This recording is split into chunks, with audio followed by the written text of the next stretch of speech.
Buenas noches. Eh, por favor, si me puedes confirmar, Marcos, ¿tenés buena recepción de mi parte? Sí, por supuesto. Adelante, licenciada.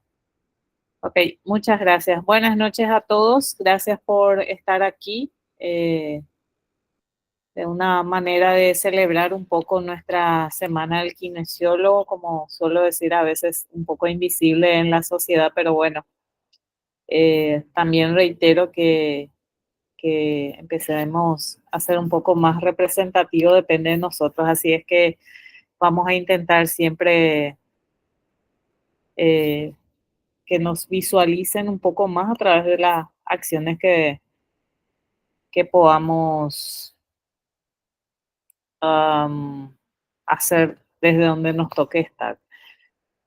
Voy a proyectar un poco mejor esto. Ahí. Ahí me pueden ver bien, Marcos, si me confirmas, porfa. Está correcto. Bueno, ok.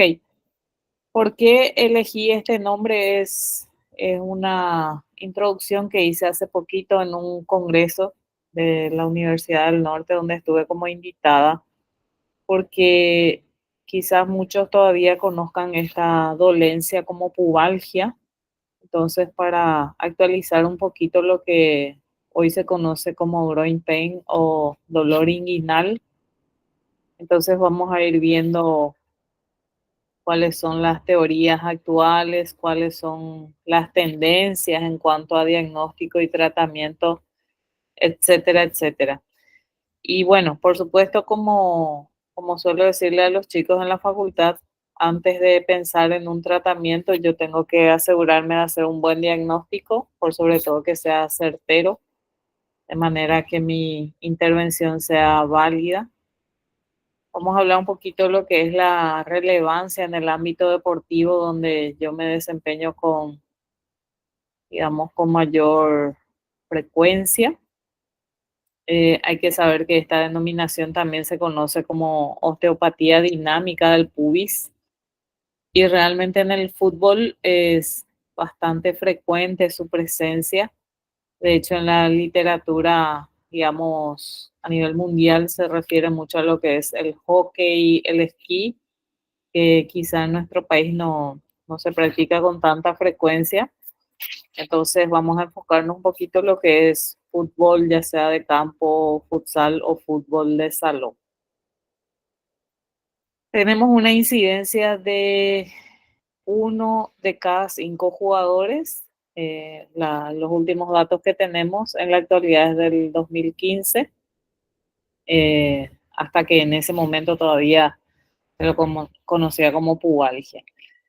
Que vamos a hablar primeramente una especie de antes y después. Antes del consenso de Doha, que es el consenso de Doha, es una reunión de todos los, digamos, los más entendidos en la materia, médicos, especialmente médicos que se dedican netamente a esa área, médicos deportólogos, obviamente. Y en este consenso en Qatar, generalmente se reúnen los capos, como decimos así en nuestro idioma, a debatir un poquito acerca de las nomenclaturas, los últimos avances, las tendencias y probablemente algunos errores que seguimos todavía cometiendo con algunos pacientes. Entonces, en este consenso, antes de que se haga esa reunión, nosotros teníamos entendido que la pubalgia era una dolencia en la región que se le atribuía directamente a un desequilibrio de fuerzas entre aductores y los músculos abdominales y una incidencia entre el 5 y 20% de lesiones en deportes que, como les dije, vamos a enfocarnos un poco en lo que es en fútbol y ya que es lo que más hacemos en nuestro país. Entonces, causas y localizaciones, teníamos como causa los movimientos repetitivos. Fácilmente podemos decir que en el fútbol durante la práctica tenemos más de 100 movimientos del chute o del pateo, fácilmente mucho más que 100 incluso. Y en los partidos y sumado todo eso, obviamente vamos a tener una cifra bastante elevada de lo que son movimientos repetitivos. Y por supuesto los desequilibrios musculares, sobrecarga biomecánica, etcétera. ¿Dónde se localiza esta dolencia específicamente? A nivel de la sínfisis púbica y como protagonista habíamos dicho netamente aductores y los músculos abdominales. Una visualización anatómica a través de los estudios de preferencia como la resonancia magnética. Generalmente se enfoca específicamente en esa zona para determinar qué tipo de lesión estamos afrontando. Después, también en esa época, digamos, antes del Doha, esta localización netamente a nivel de sínfisis púbica, atribuida a los aductores y la región abdominal posteriormente. Sus factores causales, podríamos decir una pubalgia traumática, la crónica, que es la más frecuente en nuestro país. Sabemos que por lo general los deportistas en algunos casos acuden ya en una etapa muy avanzada, etcétera. Y el compromiso que se clasificaba en leve, moderada, severa o grave, y la sintomatología que tenía una característica de aparición progresiva, o también en su etapa aguda, que es una aparición súbita. También se hacía una clasificación de la famosa pubalgia alta, cuando estaban involucrados específicamente los músculos abdominales, y una pubalgia baja, donde se le atribuía específicamente al aductor medio. También existe la forma de decir una coexistencia que es la alta y la baja. Por lo general, eh, el atleta suele iniciar con una, digamos, pubalgia baja. ¿Cuál es el enfoque que se le daba hasta ese momento? El enfoque terapéutico era un enfoque conservador en principio, y si este tratamiento conservador no tenía los resultados deseados, entonces era una cirugía. La cirugía tenía un resultado muy positivo, por supuesto, pero sin embargo el ausentismo a las actividades deportivas eran de larga data, entre 4, 6 meses, incluso 8 en ciertos casos. A nivel de fútbol profesional, la FIFA mismo había implementado ciertos procedimientos osteopáticos, destacando, digamos, como pioneros al Barcelona, la selección alemana, en cuanto a tiempos de recuperación y minimizar ese tiempo de ausentismo. ¿Cuáles son las patologías o factores de riesgo que también podrían atribuirse en ese momento? El desgaste del cartílago a nivel de las sínfisis púbicas, una tendinopatía aductora y lesiones de ramas isquiopubianas. ¿Y cuál era el tratamiento de preferencia? Encontrar ese equilibrio de fuerzas a nivel de la sínfisis púbica, un equilibrio pélvico, por llamarlo de alguna manera, y algunos de los ejemplos de ejercicios que más se utilizaban en su momento: el crunch abdominal, la plancha frontal que se sigue haciendo obviamente, después la marcha de oso, el peso muerto, etcétera, etcétera, y todas las variantes que se le pueden dar. Bueno, ese fue todo eso que mencioné, fue el antes del consenso de Doha en el año 2015. Bien, ¿qué es lo que ocurrió en este consenso de Doha? Se reunieron, no recuerdo, un promedio entre 30 y 47 profesionales especialistas del área, si no me equivoco, esa cantidad aproximada era, no puedo decirles con precisión. ¿Y a qué acuerdo ellos llegaron? Que nada menos que 67 patologías que podían ocasionar ese dolor inguinal. Entonces, lógicamente no podían decir que era lógico llamarle una pubalgia. ¿Por qué? Porque la pubalgia hasta ese momento se le atribuía netamente al desequilibrio de fuerzas entre los músculos abdominales y aductores.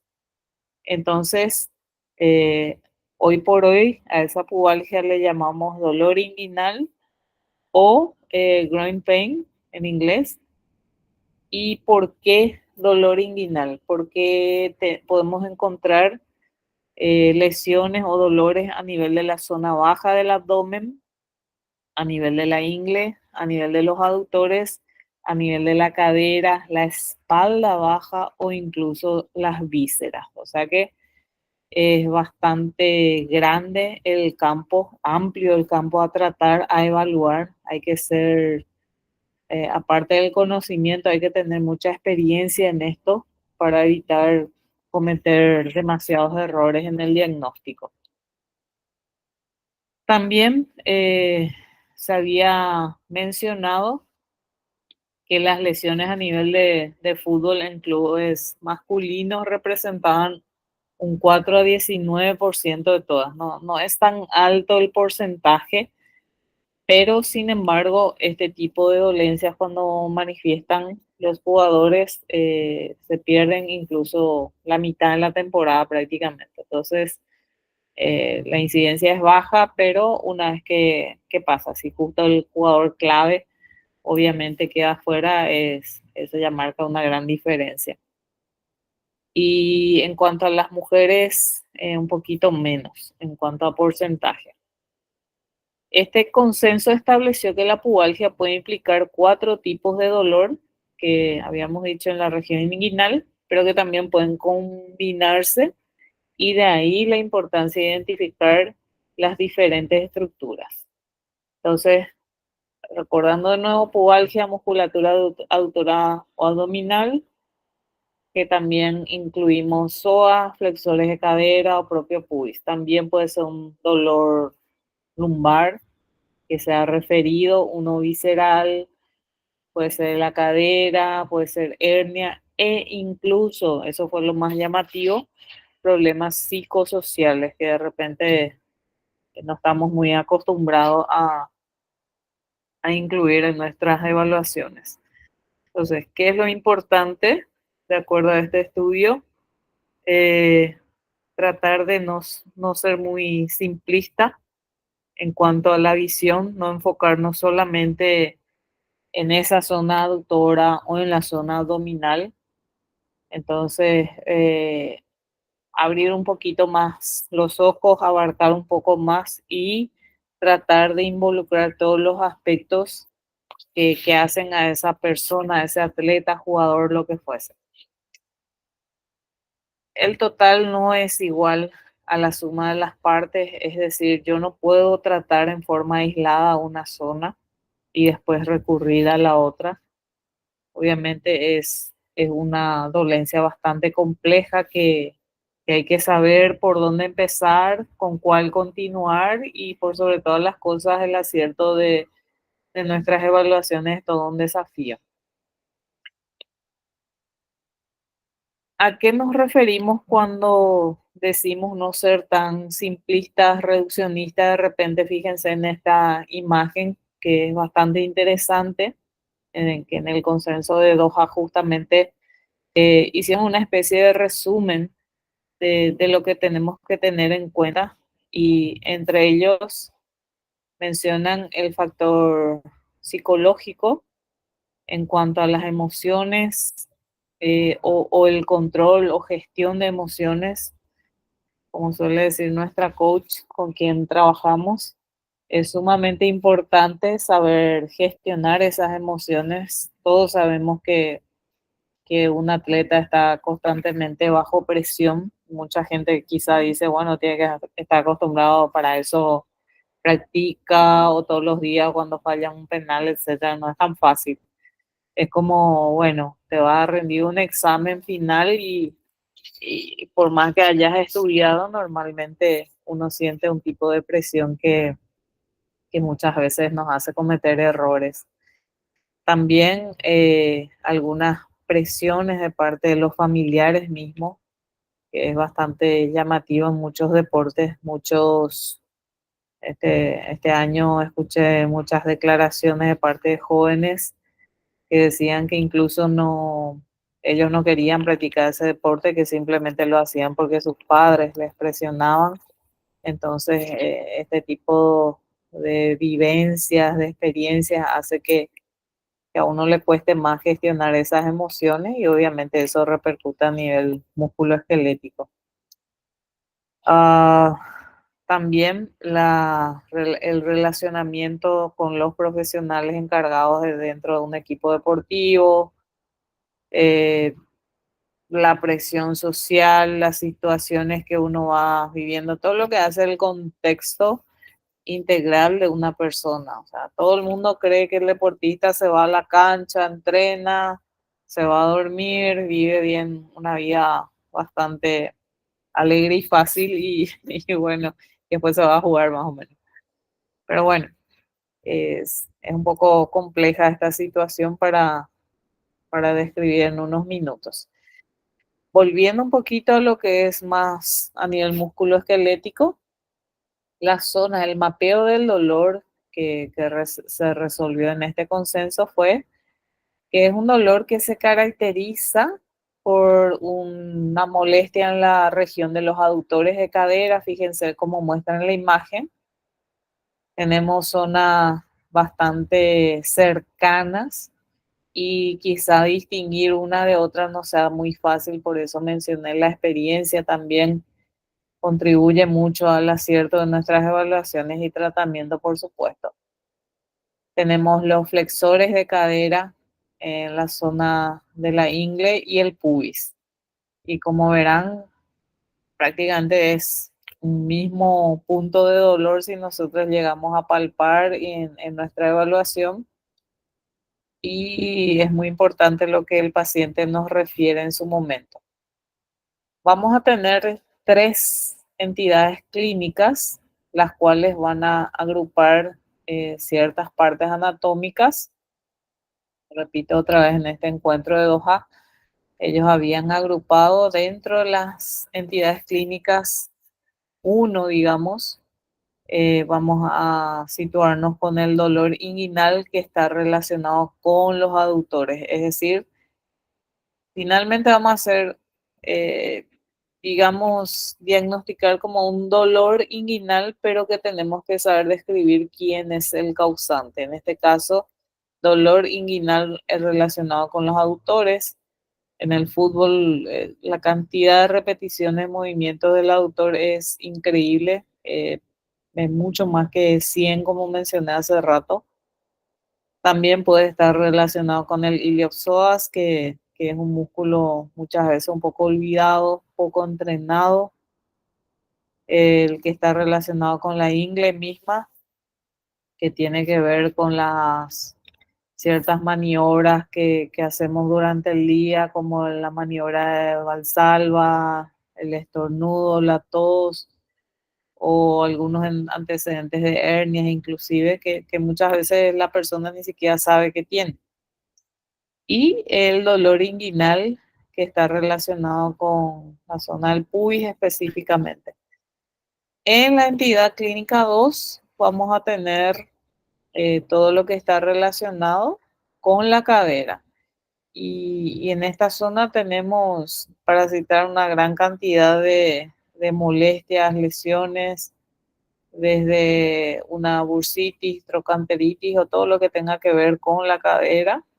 Y en la entidad clínica 3 vamos a tener otras causas que no necesariamente podamos describir en forma topográfica en la zona. Puede ser una causa ortopédica, puede ser algo neurológico, dermatológico, podría ser oncológico también y quirúrgica. Por eso tenemos que tener en cuenta saber situarnos en una evaluación cuando decimos, bueno, esto es una bandera roja, una bandera amarilla, y saber derivar con los profesionales especialistas del área. El ejercicio Copenhague o Copenhague, como dicen algunos, hasta hoy día es la, digamos, la niña bonita en la rehabilitación de este tipo de lesiones. Entonces, en el momento, la historia clínica, ¿qué es lo que nos interesa? Como habíamos dicho, ese abordaje de la parte emocional, psicológica, es importantísimo anotar todos los datos personales, la actividad que realiza, el deporte, eh, ya todo lo que normalmente nosotros anotamos al paciente, cómo se comporta ese dolor, si en qué momento le duele, al hacer qué, o en qué momento o con qué tipo de movimientos alivia el dolor. Y un dato muy interesante, los antecedentes de fármacos que también podría estar relacionado con, o sea, porque es muy relacionado con fármacos, hay ciertos tipos de adicciones, hay gente que, como vulgarmente decimos, se pastillea generosamente, entonces esto también podría ser uno de los causantes en esas molestias. Dentro de nuestra valoración es importante tener en cuenta si el paciente puede llegar a distinguir si el dolor es nociceptivo, nociplástico, neuropático, hacer las intervenciones, porque muchas veces el paciente no sabe ni cómo explicar el dolor que siente. Entonces, hay ciertas relaciones que hacemos con el tipo de dolor y a ver hacia dónde vamos tirando. Incluso acá en la parte neuropática podía estar relacionado con casos de diabetes, que muchas veces la persona puede no saber. Imagínense un síndrome del túnel carpiano, por ejemplo, que, que tiene que ver con esa zona, decimos, entre otras tantas cosas. Es bastante multifactorial.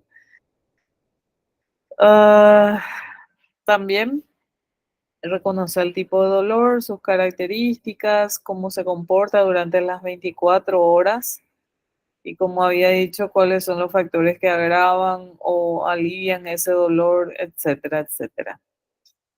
Eh, Antecedentes, muchas veces cuando les preguntamos a las personas que padecen de este tipo de dolor, le decimos si alguna vez ya sintió un dolor así y a veces realmente pasa desapercibido, pudo haber pasado desapercibido, sobre todo en la etapa de la pubertad, que como se dice, bueno, yo a tal edad no sentía ese dolor o si sentí una vez y pasó al toque más o menos. Entonces, también es importante ver algún tipo de relación familiar con ese caso.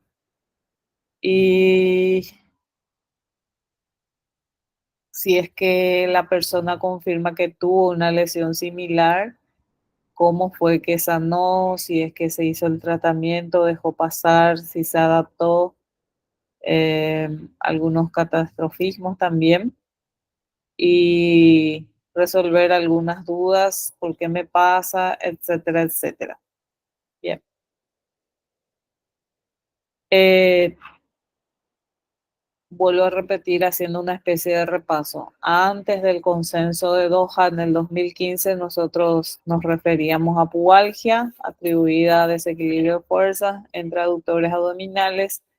Después de este consenso de Doha en 2015, podemos mencionar ya una nomenclatura un poco más acertada, llamándole dolor inguinal de diversas etiologías, entre ellos eh, de origen atribuible a los aductores, a los flexores de cadera, entre otros factores más. Y ellos habían confeccionado un cuestionario conocido como el cuestionario de Agos. Esto está disponible en todos los sitios web para su descarga. Eh, es un cuestionario que cuenta con 37 ítems que normalmente el paciente mismo va respondiendo, por supuesto, con la mayor sinceridad posible, donde se evalúa el dolor, los síntomas que tiene y la función en sus actividades en la vida diaria, incluso en sus momentos de ocio, que tanto este dolor le permite o le impide hacer sus ABD. Y esta puntuación menciona que consta de 6 subescalas, donde se mencionan los síntomas: dolor, ABD, deporte, recreación, actividad funcional, y la puntuación 0 representan problemas graves. O sea que cuanto menos puntajes tiene, estamos ante un dolor bastante crónico, un diagnóstico crónico, y cuanto más nos acerquemos al 100 en la suma de todo el cuestionario, entonces podemos decir que no es tan grave. Repito, y si eventualmente quieren este cuestionario, yo tengo disponible, es cuestión de que me escriban nada más.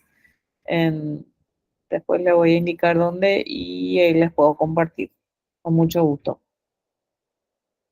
Ah, bueno, fíjense la valoración farmacología y sus comorbilidades. O sea, cuando hay este tipo de sospecha de dolor que no está teniendo una buena evolución o que está tardando mucho, podríamos indicar con el médico, ver algunos indicadores de diabetes, problemas cardiovasculares, enfermedades autoinmunes, reumatológicas y otras. ¿Cuáles son las expectativas? Que interesante de saber qué espera el paciente de la sesión y de dónde cree que viene su problema, porque hay muchos que es como que normalizan que tengan ese dolor y que de por vida van a convivir con eso, y qué es lo que mejor cree que le va, si son algunos tipos de ejercicios. Obviamente, probablemente a algunos le va a decir que a mí me viene muy bien el masaje, entre otras cosas, y no es precisamente lo que le va a mejorar. Eh, Hay ciertos tipos de ejercicios o evaluaciones que se hace al paciente. Como ven en la imagen, tenemos una serie de palpaciones en la zona, algunos test ortopédicos y algunos test muy específicos. En este caso de la imagen lo que tenemos, eh, una evaluación a nivel de flexores de cadera o la zona abdominal. Tenemos la palpación en la zona de aductores, que a veces es un poco complejo palpar cuando sobre todo no tenemos la experiencia en tratar este tipo de lesiones, porque es un poco complejo distinguir aductores entre mayor, medio, pequeño o largo, como dicen algunos. Y también se confunde mucho muchas veces con el pectíneo u otros músculos en la zona. También se hace una prueba de estiramientos y una prueba de contracción isométrica, es decir, una resistencia que le aplicamos ahí. Esto está bien definido cómo se hacen las pruebas. También les puedo facilitar si es que quieren. Y acá tenemos un ejemplo, el testing en la zona aductora. Se trata de una palpación en la región, especialmente en la zona de la inserción. Y tenemos la descripción, como dice, primero en 0 grados, después vamos aumentando la flexión de cadera y ver si el dolor se manifiesta en 0 grados, en 45 o en 90 grados. Entonces, de acuerdo a eso vamos a poder distinguir si atribuimos ese dolor al aductor corto, medio, largo o como quieran llamarlo. También tenemos el test de flexibilidad, este test que normalmente se hace en decúbito prono y pedimos al paciente que pueda separar todo lo que pueda y también se hace un testeo en forma excéntrica. Después tenemos el test a nivel abdominal con los brazos cruzados en la zona y se solicita que hagan una flexión de tronco. En este test tenemos 45 grados como referencia y acá no menciona, pero es interesante saber que cuando nosotros vamos a hacer este test, podemos aplicar la palma de las manos con el dorso apoyado en la camilla y ahí el paciente apoya sus talones en nuestras manos, en la palma de nuestras manos. Cuando le pedimos que el paciente se incorpore o se levante o haga un tipo un ejercicio abdominal y la persona deja de presionar la palma de nuestras manos, entonces podemos atribuirnos una causa de origen abdominal. Después tenemos el testeo de cadera. Acá tenemos varias pruebas, pero los de preferencia que ellos escogieron es el test de Patrick Faber, donde se hace una flexión de 90 grados de cadera que se combina con una rotación, se hace una presión y generalmente se determina si hay un impeachment de cadera en la zona. También se hace el test de Thomas. Después hay que también diferenciar si es un caso de bursitis, etcétera. Bien, hasta aquí es la ponencia que preparé. Así es que no sé si hay algunas preguntas que querrían hacer, Marcos. Yo sigo tus indicaciones. Muchísimas gracias, licenciada Lilian, por la presentación. Ahora abrimos la ronda de preguntas en dudas o comentarios que tengan sobre lo que acaba de presentar la expositora. Pueden abrir sus micrófonos y hacer sus preguntas o levantar la manito o directamente escribir en el chat.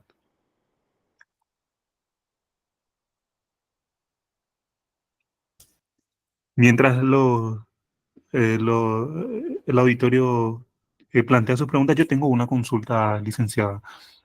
Es Sí. más bien ya sobre la terapéutica.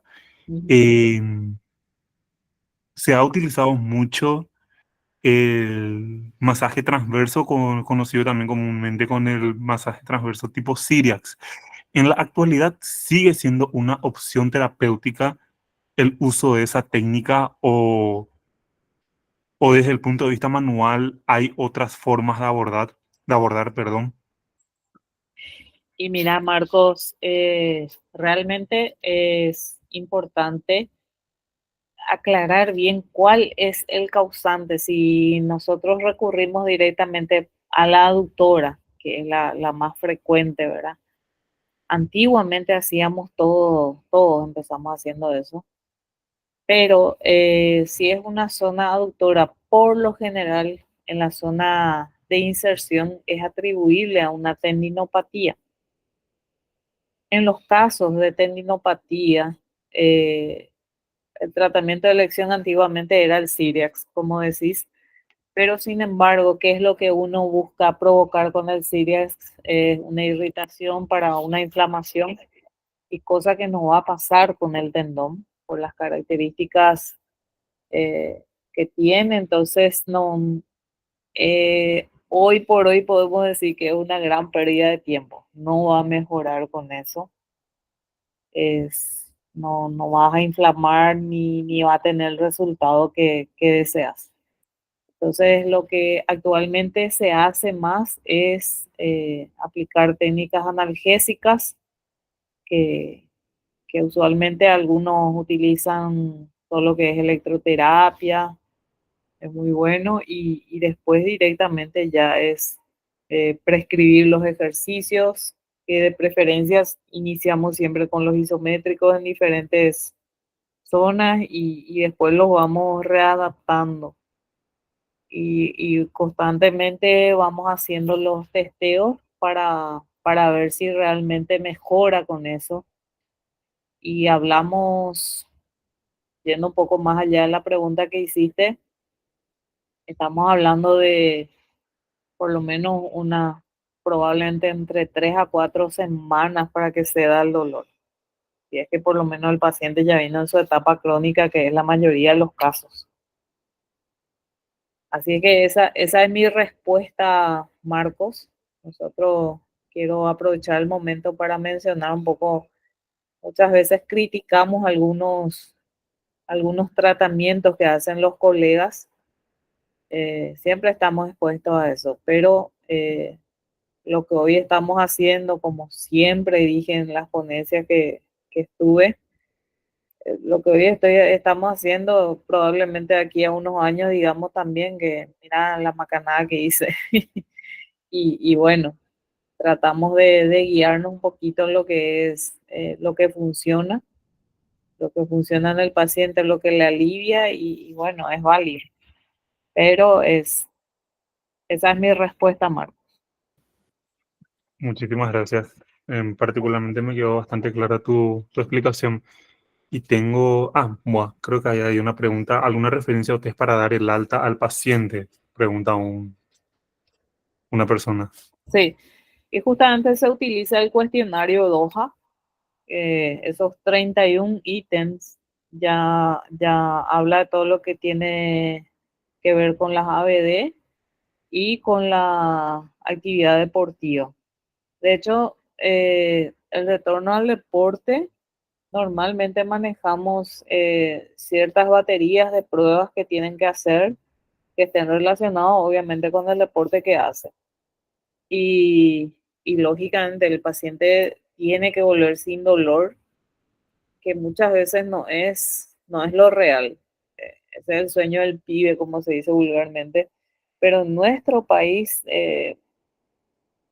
cuesta mucho eso, porque el jugador que no está jugando y se está rehabilitando, me animo a decirte que hoy por hoy lo único que se respeta es cuando un jugador se opera el cruzado, más o menos que la mayoría ya maneja su tiempo, pero en dolores con estas características es jugar conviviendo con el dolor, más o menos.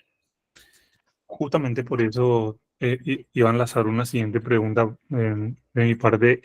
Según tu experiencia, la incidencia a una relesión, si ya te tocó ver o ya te permitió experimentar eso, y creo que finalmente va un poquito también de la mano con lo que decís, porque muchas veces en los atletas, sobre todo los elite y también los amateurs, esperan que el dolor cese para retornar y muchas veces ni siquiera el dolor cesa todo para volver a retornar a la actividad deportiva, ¿verdad? Pero considerando un deportista tipo elite, eh, es frecuente que haya una relesión nuevamente o de por ahí el tratamiento fisioterapéutico tiende a una cura definitiva de este tipo de lesiones. Bueno, eh, me encanta tu pregunta porque te puedo responder de varias formas, porque si el paciente cumple con lo que vos le decís, como suelo decir, bueno, vos estás con nosotros 2 horas, a tu cargo están 22 horas y tenés que cuidarte vos. Obviamente les damos los tips de cuidado y sobre todo si el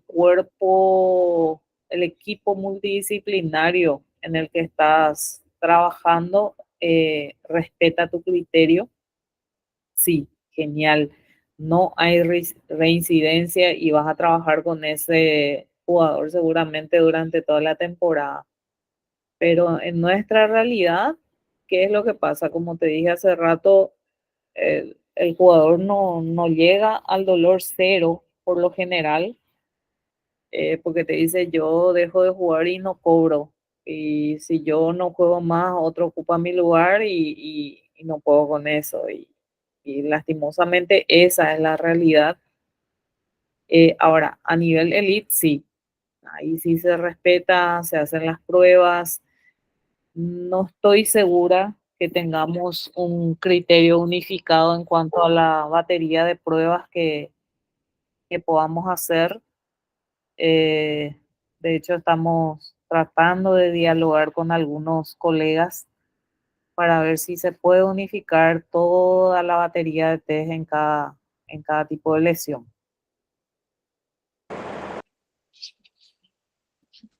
Muchísimas gracias. El licenciado Víctor Ábalos tiene una pregunta. ¿Puedes habilitar tu micrófono, licenciado, y realizar tu pregunta? Buenas tardes, ¿qué tal? Aportando un poco a lo que estaba diciendo la profesora Lilian Sanabria, no me quería decir que em, es muy difícil tratar al nivel elite hoy en día una pubalgia. Hasta me animo a decir o sea, le suelo decir al paciente que es mejor si te rompe el cruzado y te rehabilita el cruzado que te toque una pubalgia en pleno campeonato. Por el tema de que, así como dice la profe, que los jugadores no quieren parar. De por ahí te encontrás en el camino con algunos médicos que eh, no te quieran reconocer lo que evaluaste y lo que estás tratando, quieran tomar caminos cortos, ¿verdad? Y eso también hace que se vuelva más difícil tratarle a un deportista de élite. Y eso, solamente eso quería acotar, que siempre yo le digo a los pacientes que sería lo ideal hacer un tratamiento cuando su temporada es baja, cuando están de vacaciones, para poder hacer lo mejor posible y ayudar al atleta. Muchas gracias por tu comentario, licenciado. Y una pregunta más, licenciada, respecto a la utilización de calor profundo. ¿Consideras que eso puede, o en segunda experiencia, reduce la estancia, bueno, no la estancia en el consultorio realmente, sino que reduce la cantidad de días o la sintomatología del paciente a que sea más a corto plazo? No sé si se entiende, porque no estoy, Sí, ni yo estoy entendiendo la fórmula de mi pregunta. sí, entiendo. ¿Sí? Entiendo, entiendo. Y mira, es un poco eh, dos, es un poco comprometedor responderte con mucha precisión, Marcos, porque si yo te quiero decir, viste que en la terapéutica nosotros utilizamos muchas herramientas. Entonces, muchas veces decimos con los chicos, con mi team, con quien trabajamos en Aqua, eh, hay que ver con qué trabajamos hoy, mañana, pasado, porque a veces le haces un milkshake de tanto tratamiento que finalmente no sabes qué es lo que le hizo bien. Y si le haces un calor profundo, dependería mucho la zona con la que, cuál sería el causante. Si es el, la parte clínica uno que se agrupada en los aductores, en la 2 o en la 3, porque si es tendón, por ejemplo, no te va a responder con calor profundo y una gran mayoría es la que presenta el dolor con ese origen. Y si es a nivel de es un poco medio complejo también porque habría que conocer muy bien cuál de los componentes de la zona inguinal es el causante, porque muchísimo hay. Como decíais, son 67 probables causas de ese dolor y la tenemos que tener bien claro y cada estructura fisiológica e histológicamente saber cómo reacciona ante los estímulos. Por eso te digo, la respuesta es un poco comprometedora porque tendríamos que saber bien cuál es el causante y ese causante qué tipo de respuesta fisiológica le va bien. Justamente yendo de la mano con esa respuesta fisiológica que da, porque por lo general en las literaturas que nosotros estudiábamos en la facultad, digo, o sea, y me refiero a todos, ¿verdad?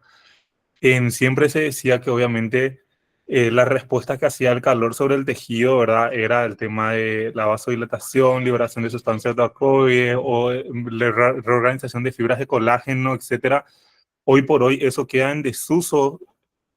Por eso tu comentario respecto al tema de que no va a haber respuesta con la utilización de calor profundo o se debe a otro tipo de respuesta fisiológica. No tenemos respuesta. Mira, nosotros los mejores resultados que estamos teniendo con los chicos en Aqua es la rehabilitación con el ejercicio, con el movimiento. Eso es categórico. De que sí necesitamos muchas veces herramientas de fisioterapia para acompañar, sí, pero no podría decirte yo, nosotros tenemos muchos casos de pacientes que han mejorado muchísimo sin haber utilizado en ningún momento calor. Entiendo perfectamente. No, y de hecho que sabemos lo que, bueno, no es dentro de lo que es nuestra rama, nuestra área de trabajo, el ejercicio terapéutico es obviamente el elite en cuanto a, o el ápice de la pirámide, ¿verdad? Del milkshake de tratamiento que bien dijiste, ¿verdad? Que por ahí es lo que mayor efectividad tiene, ¿verdad? A la hora de tratar, sobre todo lesiones desde el punto de vista músculo esquelético, ¿verdad? Sí. Así es que creo que bastante enriquecedor de tus aportaciones sobre eso, ¿verdad? Y no sé si alguien más tiene alguna duda o pregunta sobre lo que está hablando la licenciada Lilian.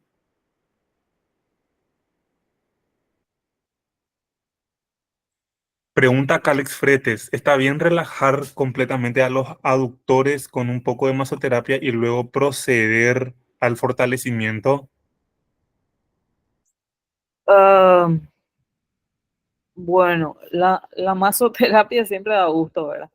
De hecho que nosotros, vuelvo a reiterar, va a depender mucho de cuál sea el causante, porque no, si nosotros apuntamos siempre a los aductores nomás como un causante único prácticamente de un dolor inguinal, entonces como que estamos equivocándonos en el camino, pero sin embargo, ¿qué es lo que nosotros hacemos normalmente en las primeras 4 a 6 sesiones? Es calmar el dolor. El paciente se va por el dolor y nosotros necesitamos que calme ese dolor para que podamos iniciar la rutina de ejercicio. Ahora, lo de Ciriax es lo que hay que descartar y la masoterapia, habría que ver si no hay alguna estructura que podríamos llegar a empeorar. Hay que descartar si hay un desgarro en la zona, etcétera, cosas así. Hasta ahí te puedo opinar porque no, depende mucho de los casos también.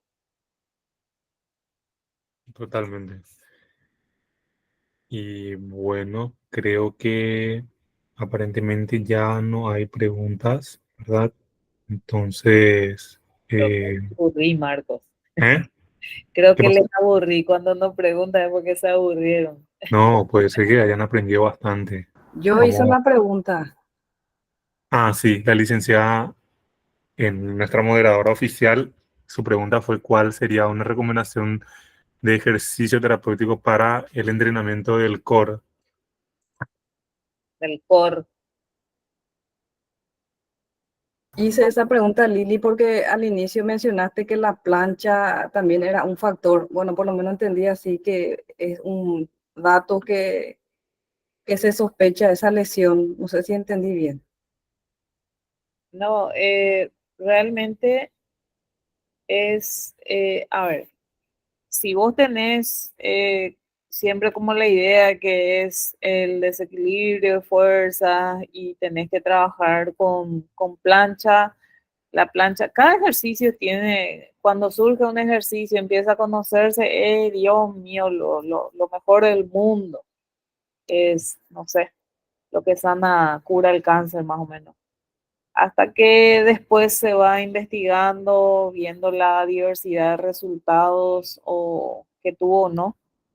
De hecho, trabajamos con el core, solamente que hoy por hoy varía un poco.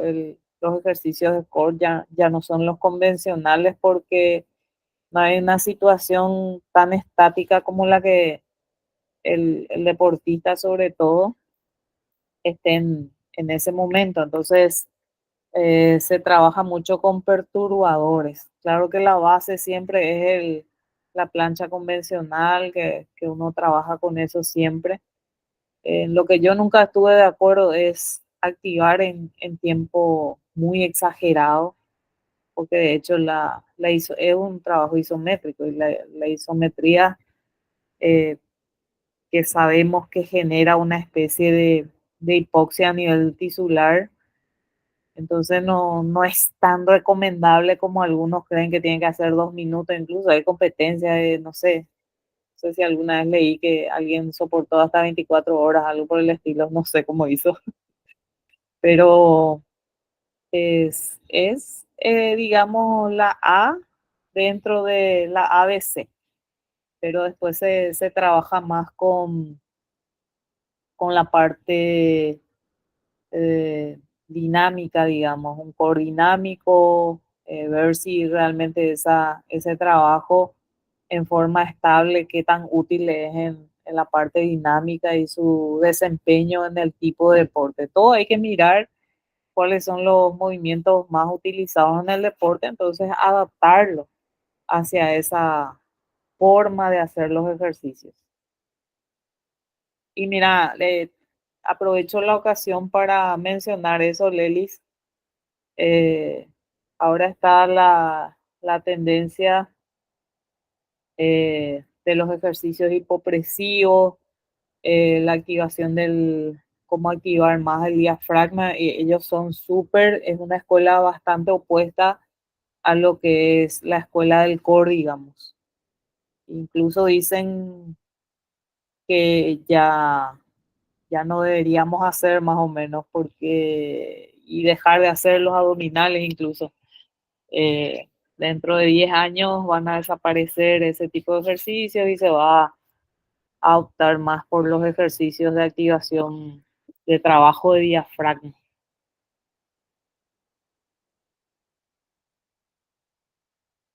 No sé si respondí a tu pregunta, Leslie. Súper bien, súper completo. Muchísimas gracias. Chao. Yo estoy con tiempo si quieren preguntar, no sé el tiempo de ustedes. Ahí Cintia justamente dice con ejercicios respiratorios. Sí, tal. Trabajé el piso pélvico, el diafragma, todo ya, esa pared abdominal completa. Sí, Cintia, a pesar de sus pocos años de egreso, ya puede hablar bastante porque trabajó muchísimo. De hecho, le está asistiendo a jugadores que ahora mismo están disputando el Mundial y se están comunicando con ella para hacer incluso un acompañamiento desde acá a ellos porque eh, es un tratamiento que, si no me equivoco, casi un año ya por ahí con uno de ellos, con un caso muy crónico. Entonces puede hablar con mucha propiedad de ella todo lo que tenga que ver con este tipo de dolor. Lili, y la pubalgia es más frecuente en los porteros, ¿verdad? En los arqueros. ¿Hay alguna posición en el juego que predomina esta lesión y que se podría prevenir? Qué buena pregunta. En el ámbito del fútbol se caracteriza, si hablamos de fútbol de campo, por ejemplo, se caracteriza más en los mediocampistas, donde hay mucho cambio de dirección, muchas frenadas bruscas, deceleraciones y muchos toques. Los arqueros no tanto, porque ellos no es que juegan mucho, porque con los pies, así como para decir, movimientos repetitivos, a no ser que en el entrenamiento hayan exagerado un poco con eso.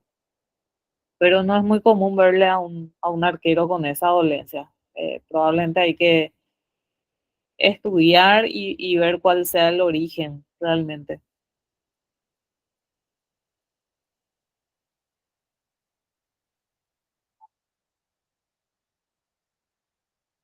Ahí veo una pregunta de Fernando Mujica. En el caso de que la lesión sea muy crónica, ¿la terapéutica seguiría siendo la misma? Y hay que ver, la terapéutica tenemos, lo ideal es siempre que llegue en etapa aguda, cosa que no pasa en nuestro país, no siempre. La terapéutica siempre va a ser la misma y lo que va a cambiar es tu tiempo de recuperación, porque obviamente un paciente agudo versus uno crónico, probablemente me animo a decir que le va a triplicar en el tiempo de recuperación.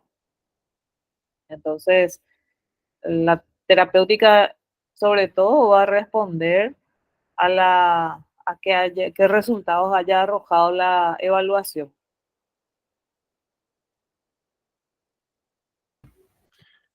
Ahí Fabio, ahí hay otra pregunta.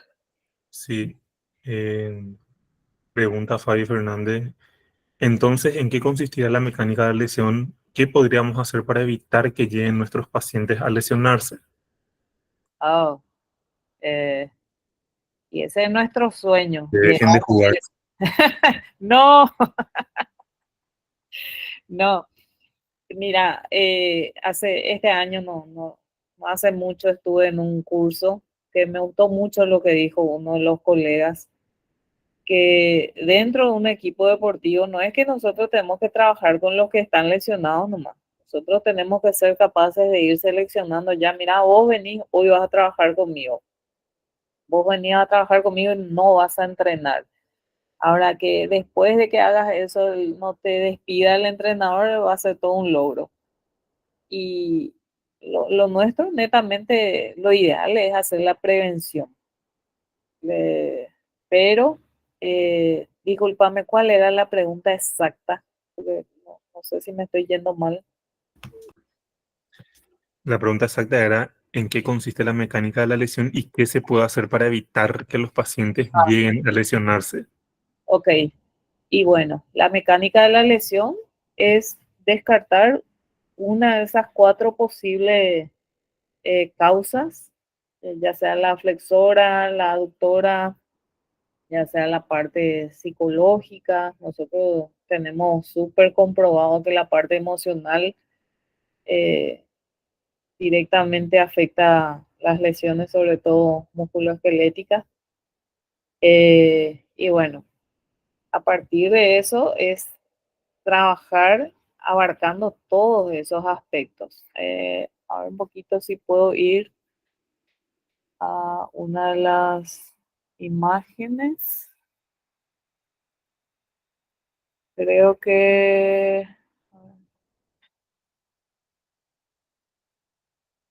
justo de eso, una de esas cosas mencionada la parte del consenso de Doha que les hablé acá está.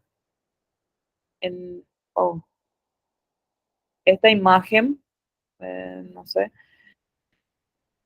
todo lo que tenga que ver con lo que menciona acá, nosotros tenemos que abarcar, ya sea como tratamiento o como prevención. Lo más probable es que hagamos ya como tratamiento. Entonces, si nosotros tenemos la manera de contar con alguien, ya sea un psicólogo, un coach, en nuestro caso tenemos la dicha de contar con una coach que nos está enseñando bastante también a cómo un jugador, un atleta puede gestionar sus emociones porque uno no controla, aprende a gestionar. eh, y no solamente el atleta, nosotros tenemos problemas en uno de los deportes que estamos cubriendo. Estamos teniendo muchos problemas con los padres, como había mencionado hace rato. Entonces la interacción a nivel parenteral, digamos, después con el cuerpo médico, yo no puedo irme en contra de lo que dice el técnico ni él con lo que yo estoy diciendo o haciendo. También en la parte contextual socioeconómica, sabemos nosotros que la formación que puede tener una persona hace que sepa alimentarse bien. Nuestra gente, la mayoría come muy mal. Un atleta come muy mal, y no es que tiene que jugar el día antes de jugar, más que tiene que cuidar todos esos aspectos. Todos estos aspectos que menciona en este cuadro, yo tengo que estar trabajándolo. Si el jugador, yo no puedo reducirme a lo que es su dolor inguinal nomás. Yo tengo que abarcar todo este aspecto, y si no está en mis manos eso, si yo no tengo conocimiento, lo razonable es que yo trabaje con un equipo multidisciplinario, y si no tengo a mano, por lo menos decirle, anda a consultar con un nutricionista porque estás pésimo, anda con un psicólogo, hacerle entender por ahí. De por ahí sí le decía anda con un psicólogo, con un coach, que la mayoría no sabe todavía lo que es un coach. No sé, por ahí piensa que no sabe lo que va a hacer con su dolor, y que está loco, y así no va a sanar, no sé. Tiene mucho que ver el aspecto cultural de nuestra gente, y otros aspectos que también, la experiencia previa desde el nacimiento. Imagínate, toda esa historia nosotros tenemos que conocer, y, y todo ese conjunto de tratamientos es lo que yo tengo que proveerle a mi paciente. Y ahí es demasiado importante es la relación que yo pueda tener, con él, hasta qué punto, soy capaz de captar muchos datos, escucharle y guiarle, acompañarle y guiarle, porque, en muchos de los casos, sobre todo los jóvenes, los colegas jóvenes, muchas veces les va a tocar atender pacientes que son mayores que ellos, y muchas veces te desacreditan por eso, qué consejo le vas a dar, de qué le vas a hablar, etcétera, etcétera. No sé si respondí a tu pregunta. Lili, y sumado un poquitito a ese tema, la vez pasada estuvimos hablando con la licenciada Gloria de cómo las emociones y la actitud genera cambio en la postura corporal de las personas, y que Sí, esa postura corporal de vuelta predispone, en este caso, a la lesión. Ahora uno está así apático, decaído, adopta una postura corporal diferente, y eso de vuelta seguramente desencadena también estas lesiones. totalmente, incluso al revés también, o sea, viceversa. Hace poquito leí que la postura de una persona determina su estado anímico, cosa que yo siempre pensé que era al revés. Mi estado anímico hace que yo esté cabizbajo, meditabundo, jorobado, etcétera, y es al revés, había sido también.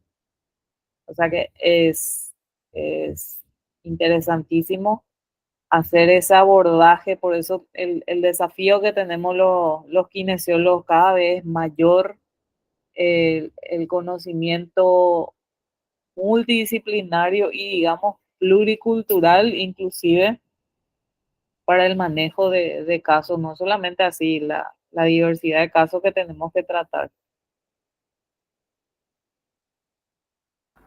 Yo tengo una última preguntita respecto a la prevención, y qué opinas acerca de los elementos de vestimenta o de vestuario elástico, ya sea ropa interior elastizada de compresión o las calzas como mecanismo de prevención. ¿Podría ayudar en esa zona tanto inguinal y zona de aductores? Bueno, no soy experta en el área, pero creería que sí. ¿Por qué te digo que sí? Porque en el caso existen las medias, las pantorrilleras y las calzas compresoras. En nuestro país no se usan las calzas compresoras, que yo sepa, por lo menos quizás sí. Tuve casos de nadadores incluso con trajes fuera del país. Tuve esa experiencia. tuve el gusto de conocer y para ellos, para países desarrollados, digamos, ya es algo normal eso. Inclusive ellos que viajan mucho, para ellos es normal usar las compresoras porque mejoran el retorno venoso. O sea, como siempre digo, no es la panacea como cualquier herramienta que utilizamos, pero todo suma, como decimos en los equipos deportivos. Bienvenido sea todo lo que suma y si una herramienta como el caso de la indumentaria te ayuda a mejorar eso, como el caso de las compresoras, también podemos decir, la ropa pegada al cuerpo es la que más favorece o sea, ahorra energía. Muchos no creen eso, pero es increíble la diferencia de resultado que tenés usando la ropa apropiada. Pero solo que se relaciona más con el rendimiento, Lelis. Con las recuperaciones no tengo mucho conocimiento. Te voy a deber esa respuesta, pero voy a investigar un poquito qué hay sobre eso. Genial, muchas gracias. Vale. Bueno, y creo que por último, una pregunta más de Alejandro Alonso. Pregunta, para una pubalgia alta, ¿cuál sería el tratamiento el tratamiento recomendado? Y bueno, en los casos de pubalgia de origen flexor de cadera o lesiones inguinales, por sobre todas las cosas, está resolver el origen. Si es una hernia inguinal que muchas veces uno no es consciente o no sabe que tiene, para eso los estudios complementarios son esenciales y corregir eso. Y por lo general, como decía Cintia, es muy importante incluir los ejercicios respiratorios, educar la respiración, que la mayoría la hacemos muy mal. Entonces, trabajar mucho, quizá enfocarnos más a ese tipo de intervenciones más que otro tipo de ejercicio que estamos mencionando ahora. Y todo lo que tenga que ver con la disfunción de la zona abdominal. Como es un flexor de cadera, por lo general se desentiende. La mayoría cree que se centra en hacer abdominales, hacer como es, planchas, etcétera. Pero para que vos tengas un buen rendimiento en esa zona necesitas tener un buen punto fijo. Y tu punto fijo sería finalmente otra vez todo lo que es la parte inferior. Es decir, tenés todo lo que esté relacionado con la cadera, con los aductores, otra vez garantizar eso.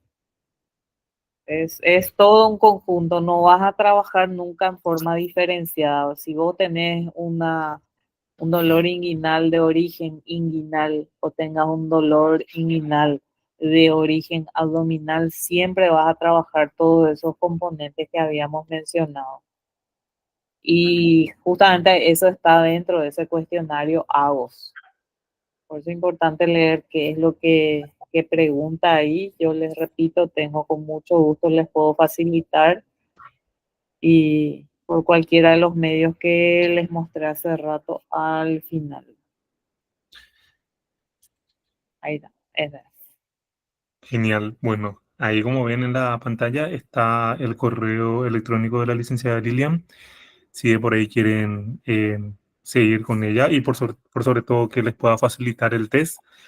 Entonces, ya muchísimas gracias, licenciada, por tu presentación, por tu ponencia el día de hoy. Y bueno, anticipadamente, feliz día del fisioterapeuta para vos, del kinesiólogo y también para todos los presentes. Entonces, muchísimas gracias por tu colaboración y también por la presencia de cada uno de los integrantes de este webinar. Muchísimas gracias y que tengan una buena noche. Gracias, Marcos. Gracias a todos.